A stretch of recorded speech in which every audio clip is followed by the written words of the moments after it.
స్తుతిపాత్రుడా, మీకు వందనాలు, స్తోత్రములు, స్తోత్రము నాయన. వినేవారందరూ యూట్యూబ్కు దగ్గరగా రండి. మీ ఇంటి వారందరూ యూట్యూబ్ దగ్గర కూర్చోండి. ఈ దినము ధ్యానిస్తున్న వాగ్దానాన్ని జాగ్రత్తగా వినండి. ఆదికాండము 43వ అధ్యాయం 29వ వచనం. దేవుడు నిన్ను కరుణించునుగాక.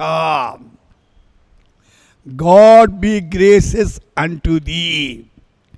పరమేశ్వర్ తుస్ పర్ అనుగ్రహ కరే. ప్రియులారా, దేవుని కనికరము చాలా అవసరమండి. అయితే ఆయన కనికరము లేకపోతే లాభం లేదు.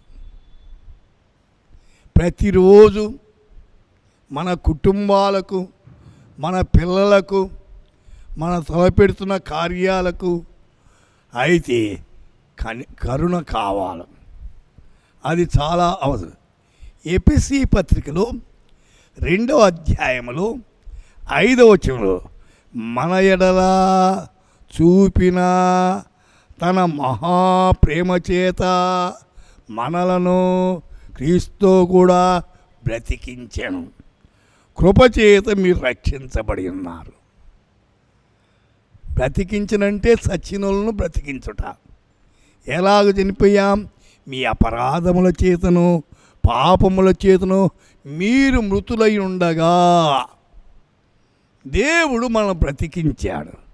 ఇంకా పాపము జోలికి పోకుండా, పాపముతో సంబంధము లేకుండా మృత జీవితానికి స్వస్తి చెప్పి జీవించే జీవితాన్ని అనుగ్రహిస్తున్నాడు.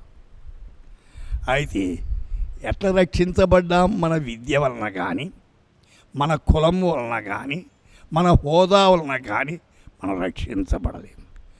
కృపచేతనే మీరు రక్షించబడ్డారు. దేవుని కృప చాలా ప్రాముఖ్యమైనది.